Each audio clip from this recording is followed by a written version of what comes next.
तर नमस्कार मित्रांनो, आज आपण जाणून घेणार आहोत एक असं ठिकाण त्याचं नाव ऐकून प्रत्येक भारतीयाच्या मनात अभिमान जागा होतो। ती जागा म्हणजे राम सेतू। हा पूल खरंच श्रीरामांनी बांधला होता का की ही काल्पनिक कथा आहे? चला तर मग जाणून घेऊया राम सेतू पूल।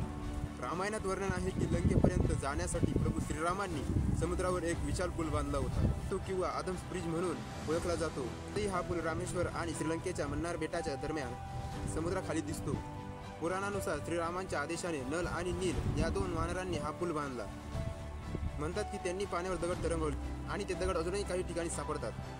शास्त्रज्ञांच्या म्हणण्यानुसार या पुलाची रचना सुमारे 7000 वर्षापूर्वीची आहे। काही अभ्यासक म्हणतात की हे नैसर्गिक खडक आहेत, पण अनेक पुरावे सांगतात की हा पूल मानवनिर्मित असू शकतो।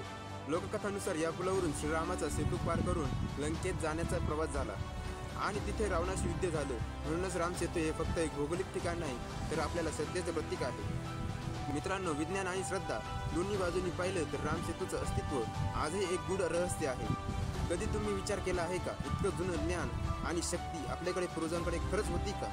हा प्रश्न आपल्याला आपल्या संस्कृतीच्या महानतेची आठवण करून देतो।